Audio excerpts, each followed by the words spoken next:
దూత media power of news. నమస్తే, welcome to power analysis. సొంత గూటిపై భగ్గుమన్న బీఆర్ఎస్ ఎమ్మెల్సీ కల్వకుంట్ల కవిత అయితే గతంలోనే చెప్పారు, బీఆర్ఎస్ నేతలు నాపై కావాలనే దుష్ప్రచారం చేస్తున్నారని. వీటన్నిటిని తిప్పికొడుతూ కల్వకుంట్ల కవిత గారు ఒక క్లియర్ కట్గా మాట చెప్పారు.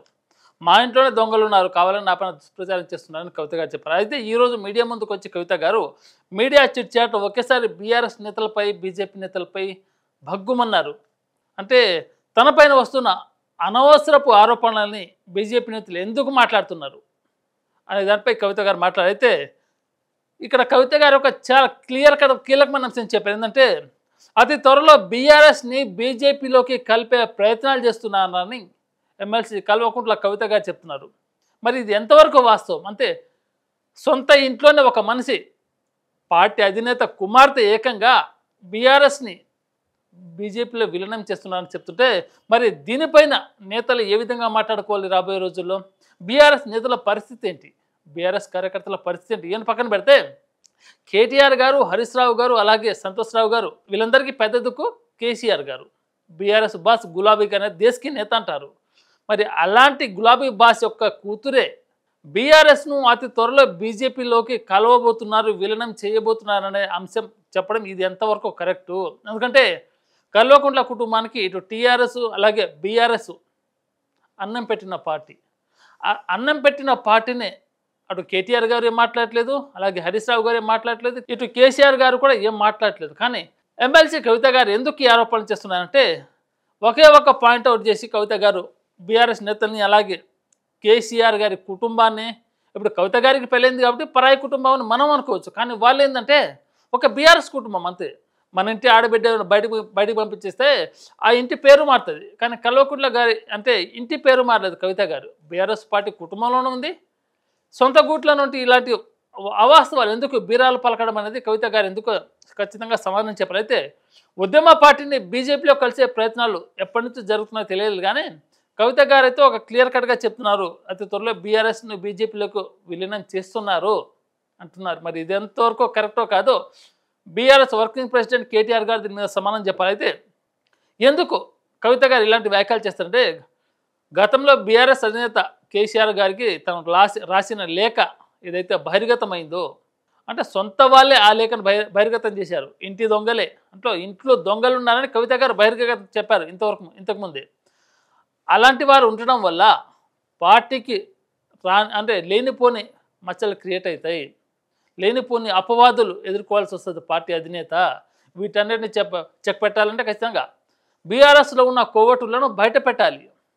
కానీ కేసీఆర్ గారు, కేటీఆర్ గారు వీటికి ఖచ్చితంగా సమాధానం చెప్పాలి. ఇంట్లో కోవటులను స్వయాన కేసీఆర్ గారి కూతురు, కేటీఆర్ గారి చెల్లెలే అంటున్నారు. మరి ఆ కోవటులు ఎవరో వారికి తెలియంది కాదు కదా, వాళ్ళకి తెలిసి జరుగుతుందా తెలియకుండా జరుగుతున్న పక్కన పెడితే, కేసీఆర్ అంటే కవిత గారు అంటున్నారు ఇక్కడ ఖచ్చితంగా వాళ్ళకు తెలిసేది జరుగుతుంది, వాళ్ళు కావాలనే నాపైన ఇలాంటి దుష్ప్రచారాలు చేపిస్తున్నారు అన్నది కవిత గారు చెప్తున్నారు. నా జోలికి వస్తే ఏ మాత్రం బాగుండదు, నేను అసలే మంచిదాన్ని కాదని కవిత గారు తన ఆక్రోశాన్ని వెళ్ళగక్కుతున్నారు. ఎందుకంటే ఒక ఆడబిడ్డగా తనపై ఒక నింద పడ్డదంటే అది చెరిపేసుకోవడానికి చాలా టైం ఏం పడుతుంది. ఎందుకంటే ఒక ఆడబిడ్డ పైన లేనిపోని నిందలు వేయడం కరెక్ట్ కాదు. దాంట్లో నిజాలు ఎంత ఉందో అబద్ధాలు ఎంత ఉందో అన్నీ తెలుసుకోవాలి. కానీ కవిత గారు కూడా ఇలా బీఆర్ఎస్ని బీజేపీలో కలిపబోతున్నది కూడా అదంత వాస్తవంగా జరిగే పనా లేకపోతే జరగని పనా అని కవిత గారు కూడా గుర్తుంచుకొని మాట్లాడుకోవాలి అది.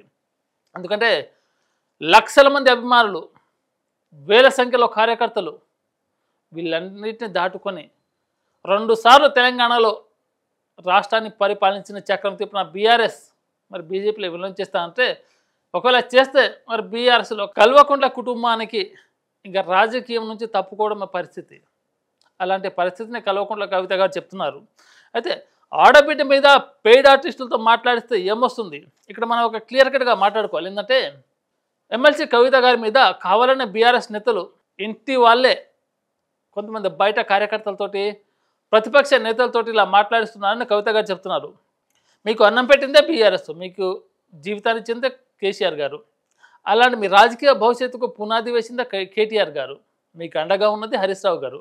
అలాంటి కవిత గారి మీద పెయిడ్ ఆర్టిస్టులు మాట్లాడించిన అవసరం వీళ్ళకి ఏమొచ్చింది? కేటీఆర్ గారికి, హరీష్ రావు గారికి, అలాగే కేసీఆర్ గారికి వీళ్ళకి ఏమవసరం? కవిత గారి గురించి పెయిడ్ బ్యాచెస్ని పెట్టుకొని అది సొంత పార్టీ నేతలే కావచ్చు, ప్రతిపక్ష నేతలే కావచ్చు.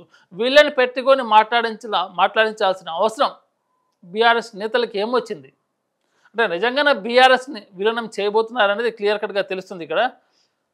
నా మీద పడి ఏడిస్తే ఏమొస్తుంది? నిజంగా కవిత గారి మీద పడితే ఏం రాదు. ఎందుకంటే కేసీఆర్ బిడ్డగా ఉన్నారు కాబట్టి బయట ప్రచారంలో ఉన్నారు. ఒక్కసారి మీరు కేసీఆర్ బిడ్డగా కాకుండా బయటికి వెళ్ళి చూడండి, మీ పరిస్థితి ఏందో, ఎలా ఉంటుందో. సొంత పార్టీ నేతలే చీ అంటారు, అయిన వాళ్ళే కాదంటారు. అలాంటిది అన్నం పెట్టిన బీఆర్ఎస్ని బీజేపీలో విలీనం చేస్తున్నారు. అది ఎంతవరకు వాస్తవమో కాదు, అది జరిగే పని అంటే కాదు. ఎందుకంటే తెలంగాణలో బీఆర్ఎస్ కుటుంబాన్ని నమ్ముకొని లక్షలాది మంది ఉన్నారు కార్యకర్తలు.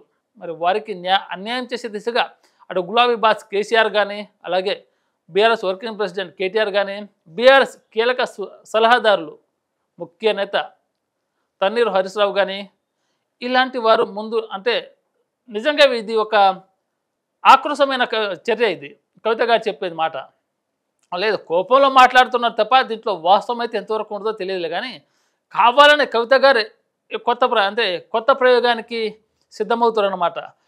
అయితే కవిత గారు ఇంకో మాట అంటున్నారు, నేను జైలుకు వెళ్ళిన రోజే ఎమ్మెల్సీ పదవికి రాజీనామా చేస్తానని బీఆర్ఎస్ నేతలు చెప్తే అవసరం లేదన్నారంట. మరి మిమ్మల్ని ఎంపీగా ఓడిపోయినావు, మరి కేసీఆర్ గారి కుమార్తెగా నీకు ఒక పేరు ఉండాలంటే నువ్వు ఒక పదవిలో ఉండాలి, నీకు హోదా ఉండాలి. మరి ఎమ్మెల్సీగా చేశారు, అందుకు నువ్వేమో సొంతంగా గెలవలేదు. ఎంపీగా కూడా నువ్వు గెలిచినా కానీ సొంతంగా గెలవలేదు. కేసీఆర్ గారు, కేటీఆర్ గారు, హరీష్ రావు అండదండలు చూసుకొని గెలిచావే తప్ప నీ పేరు చెప్పుకొని నలుగురు కార్యకర్తలు ఓటే స్థాయికి నువ్వు ఇంకా ఎదగలేదు కవిత గారు. అది గుర్తుపెట్టుకుంటే బీఆర్ఎస్ కుటుంబం అంతా బాగుంటుంది. లేనిపోని నిందలు లేపితే బీఆర్ఎస్ కుటుంబం కొంతవరకు అల్లకల్లోను సృష్టించవచ్చు. కానీ బీఆర్ఎస్ పార్టీని అంటే ప్రక్షాళన చేసే విధంగా మీరు మాట్లాడితే రాబోయే రోజుల్లో తెలంగాణ సమాజం ఖచ్చితంగా మీకు గట్టి సమాధానం చెప్తుంది. హెచ్చరిస్తున్నాం ఈ విధంగా. జైలుకి వెళ్ళిన రోజే పార్టీకి రాజీనామా చేస్తాను, ఓకే చేసి ఉండాల్సింది, మరెందుకు? ఇది అడ్వాంటేజ్గా తీసుకొని ఇప్పుడు ఎమ్మెల్సీ కవిత గారు ఇంకో మాట మాట్లాడుతున్నారు. అప్పుడు నన్ను కేసులు ఇరికించారు కాబట్టి, అప్పుడు నన్ను కాపాడారు కాబట్టి, అంటే కేసీఆర్ గారు బీజేపీతోటి మంత్రణాలు జరిపి కవిత గారిని బయటికి తీసుకొచ్చారు. అంటే అప్పటి నుంచే బీఆర్ఎస్ని బీజేపీలో కలపడానికి ప్రయత్నాలు చేస్తున్నారని కవిత గారు ఇక్కడ క్లియర్ కట్గా చెప్తున్నారు. ఒకవేళ బీఆర్ఎస్కు బీజేపీకి సత్సంబంధాలు లేకపోతే ఈ పడికల కవిత గారు జైల్లో ఉండేవారని, అలా సత్సంబంధాలు ఉన్నాయి కాబట్టి, కలిపే ప్రయత్నాలు ఉన్నాయి కాబట్టి కవిత గారిని బయటకు పంపించారని కవిత గారు చెప్తున్నారు ఇక్కడ. అంటే ఇక్కడ కవిత గారు లిక్కర్ స్కామ్లో జైలుకి వెళ్ళారు, 10 నెలల పాటు జైల్లో ఉన్నారు. దానికోసం బీఆర్ఎస్ నేత కేటీఆర్ గారు కావచ్చు, హరీష్ రావు కావచ్చు, అలాగే బీఆర్ఎస్ బాస్ కేసీఆర్ గారు కావచ్చు చాలా తాపత్రయం పడ్డారు, తంటాలు పడ్డారు. ఎందుకంటే సొంత పార్టీ నేతని కార్యకర్తలు పక్కన పెడితే నేతలను ముఖ్యంగా నాయకులను కాపాడుకోవాలి కదా, ఆ బాధ్యత వాడితే. ఢిల్లీ వేదిక తిరిగారు, నాయకులను కలిశారు, లేనిపోని నిందలు వేసి అక్రమంగా లిక్కర్ స్కామ్ కేసులు జైల్లో వెళ్ళారని అప్పుడు బీఆర్ఎస్ నాయకులు మాట్లాడితే, ఇప్పుడు కవిత గారు దాన్ని క్యాచ్ చేసుకొని తనను కాపాడిన వాళ్ళ మీద ఇప్పుడు కవిత గారు వాళ్ళ మీద బురద చల్లే ప్రయత్నం చేస్తున్నారు. కేటీఆర్ గారి మీద, హరీష్ రావు గారి మీద, అలాగే కేసీఆర్ గారి మీద. తనను ఆ రోజు కాపాడితే ఆ కాపాడిన వాళ్ళు ఇప్పుడు ఆమెకు దయ్యంలా కనబడుతున్నారు. ఇది ఎంతవరకు కరెక్ట్ కవిత గారు? అంటే కేసీఆర్ని ఏమి చేయలేక ఇలా కేసులు పెడుతున్నారు. కేసీఆర్ని ఏమి చేస్తే దేశమే తగలబడిపోతుంది. కేసీఆర్ గురించి అందుకు తెలిసే, బీఆర్ఎస్ బాస్ కంటే దేశకే నేత. అలాంటి కేసీఆర్ గారి మీద చెయ్యి కాదు, చిన్న కేసు పడ్డా కానీ ఈగవాలన్నా కానీ తెలంగాణ ఇది అసలే ఉద్యమాల గడ్డ, అంత ఈజీగా ఊరుకోరు. ఆయన బిడ్డగా నీకో పేరుంది కాబట్టి దానికి మేము గౌరవిస్తాం అంతే తప్ప, లేనిపోని నిందలు చెప్తే కేసీఆర్ గారి మీద, కేటీఆర్ గారి మీద, హరీష్ రావు మీద తెలంగాణ సమాజం అయితే ఖచ్చితంగా ఊరుకోదు. అయితే రాజీనామా అవసరం లేదని ఆ రోజు ఎవరు చెప్పారు మీకు? మీరు లిక్కర్ స్కామ్ కేసులో జైలుకి వెళ్ళారు, మరి రాజీనామా చేయాల్సింది కదా. ఎందుకంటే కేసీఆర్ గారి బిడ్డ పలుకుపడి లేకపోయినా కానీ కవిత గారికి బీఆర్ఎస్ వారసత్వంగా వచ్చిన కేసీఆర్ బీఆర్ఎస్కు కేసీఆర్ గారు నాయకుడు. ఆ నాయకత్వంలో మీరు ఎదిగారు మొక్కలు, మరి ఆ మొక్కల్ని కాపాడుకోవాల్సిన బాధ్యత కేసీఆర్ పైన ఉంది కదా. అందుకనే రాజకీయ నాయకురాలుగా మీ మీద ప్రేమ లేదు కేసీఆర్ గారికి, ఒక బిడ్డగా మీ పైన ప్రేమ ఉంది కాబట్టి అక్రమంగా వెళ్ళారు లేకపోతే సక్రమంగా వెళ్ళారు లిక్కర్ కేసులో కానీ జైలు నుంచి తీసుకొచ్చే ప్రయత్నాలు అయితే చేశారు బీఆర్ఎస్ నాయకులు. దాన్ని మీరు ధైర్యంగా చెప్పాల్సింది పోయి ఆ రోజు బీజేపీ నన్ను కాపాడింది కాబట్టి ఈరోజు బీఆర్ఎస్ని బీజేపీలో విలీనం చేస్తున్నాను చెప్పడం ఇది కరెక్ట్ కాదు. ఇంట్లో కొవ్వొట్టులు అంటున్నారు, ఎవరా కొవ్వొట్టులు? మరి వాళ్ళ పేర్లు మీరు చెప్పొచ్చు కదా. ఇప్పటికే ఒక 4-5 సార్లు చెప్పారు మీడియా ముందుకు వచ్చి, ఇంట్లోనే కొవ్వొట్టులు ఉన్నారు, మరి ఎవరా కొవ్వొట్టులు? ఇప్పుడు కేసీఆర్ గారు చెప్పట్లేదు, హరీష్ రావు గారు చెప్పట్లేదు, అలాగే కేటీఆర్ గారు చెప్పట్లేదు, సంతోష్ రావు గారు కూడా చెప్పట్లేదు. మరి కవిత గారు ఎన్నిసార్లు ప్రెస్ మీట్ ముందుకు వచ్చి మాట్లాడారు? మరి ఆ కోవటులు ఎవరు, ఇంటి దొంగలు ఎవరు, వాళ్ళ పేరు చెప్తే ఒకటేసారి క్లోజ్ అవుతుంది కదా వాళ్ళ చరిత్ర. మరి క్లోజ్ చేయకుండా మీలో మీరే దాపెట్టుకొని మరి బీఆర్ఎస్ పార్టీ నాయకులకు మీరేం సందేశాలు ఇద్దామని? ఇంట్లో మీ మధ్యన యూనిటీ లేకపోతే, ఐకమత్యంగా ఉండకపోతే రాష్ట్ర వ్యాప్తంగా ఉన్న కార్యకర్తలని, లీడర్ని మీరు ఏ విధంగా మీ దగ్గరికి అంటే మీ దగ్గరకు చేర్చుకోగలరు? ఇంటి దొంగల్ని మీరు పట్టియండి. ఫస్ట్ మీడియా ముందుకు వచ్చి మాట్లాడుతున్నారు. మీ ఇంటి దొంగలు మీరు పట్టిస్తే ఖచ్చితంగా రాబోయే రోజుల్లో బీఆర్ఎస్ పార్టీ బలంగా తయారవుతుంది. లేనిపోని మాటలు చెప్పి ఇంట్లోని మీరు గొడవలు సృష్టించుకుంటే అతి త్వరలో మీరు పార్టీ పట్టబోతున్నారని బయట ఒక వార్త వస్తుంది. మీరు ఆ పార్టీ పెట్టినా కానీ ప్రజలకు మీరు చేసే ఒక మంచి పని ఏం లేదు. ఎందుకంటే బీఆర్ఎస్లో కేసీఆర్ గారి తర్వాత కేటీఆర్ గారు లేకపోతే హరీష్ రావు గారు, అంతే తప్ప కవిత గారి సీఎం అనే మాట అయితే ఎప్పటికీ రాదు, జరగదు కూడా. ఎందుకంటే ఒక అర్హత ఉండాలి సీఎం క్యాండిడేట్కి, లోక జ్ఞానం ఉండాలి. రాష్ట్రం నలుమూలల పట్టణాలు కావచ్చు, గ్రామీణ ప్రాంతాలు కావచ్చు, ప్రతి ఒక్క ఇంటిపైన అవగాహన ఉండాలి. ప్రతి ఒక్క రాష్ట్రం పైన, అంటే ప్రతి ఒక్క జిల్లా, నియోజకవర్గం, మండలాలు, పంచాయతీ పైన అవగాహన ఉండాలి. స్థానికంగా ఉన్న సమస్యలు తెలుసుకోవాలి. ఆ మాట్లాడే పరిపక్వత ఉండాలి రాజకీయ నాయకులు. కవిత గారు ఎమ్మెల్సీగా, ఎంపీగా ఒకసారి చేశారు ఎంపీగా. మరి ఎక్కడ కవిత గారు చేసిన గొప్పతనం, అంటే గొప్ప పరిపాలన మీరే చూస్తుంటారు. కానీ ఎప్పుడు సొంతంగా వచ్చి పార్టీ పెడతానంటే తెలంగాణ సమాజం అయితే మిమ్మల్ని గౌరవించదు. కేసీఆర్ బిడ్డగా కాకుండా మీరు బయటికి వెళ్తే కనీసం మహిళా సమాజమే మీ మీద విరుచుకుపడే రోజులు అయితే దగ్గరలోనే ఉంది. అయితే నాకు నీతులు చెప్తున్న బీజేపీ వాళ్ళు మరి ఈ నీటి వివాదం ఏదైతే ఉందో దానిపైన మాట్లాడితే బాగుంటుందా? ఎస్, మీరు ప్రతిపక్ష నాయకులపైన మాట్లాడండి, సొంత పార్టీ నేతలపైన కాదు మీరు విరుచుకుపడాల్సింది. కాంగ్రెస్ నాయకులపైన మాట్లాడాలి, బీజేపీ నాయకులపైన మాట్లాడాలి. సొంత ఇంటి వాళ్ళపైన పడితే ఏదో ఒక రోజు మీరే ఇదంతా చేసేయాలని మీ మీద నెట్టే ప్రయత్నం మళ్ళీ జరుగుతాయి. ఇది కరెక్ట్గా అది ఎంతవరకు అయితే మాట్లాడుతున్నారో. ఎస్, నాకు నీతులు చెప్తున్నారు బీజేపీ వాళ్ళు.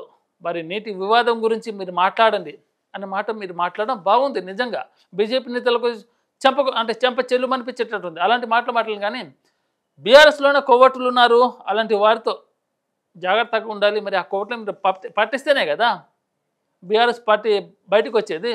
రాజకీయంగా మీరు ఎదగడం కాదు, ప్రజల నమ్మకాన్ని మీరు కాపాడుకోవాలంటే ఇంటి దొంగను పట్టించాల్సిన బాధ్యత ఇప్పుడు కవిత గారి పైన ఉంది. నిన్న మొన్నటిదాకా కేసీఆర్ గారు, కేటీఆర్ గారు కూడా చెప్తారని, కానీ ఇప్పుడు ఖచ్చితంగా ఇంటి దొంగ, ఇంట్లో ఉన్న కోవట్లు ఎవరో ఖచ్చితంగా బీఆర్ఎస్ ఎమ్మెల్సీ కల్వకుంట్ల కవిత గారు మాత్రమే చెప్పాలి.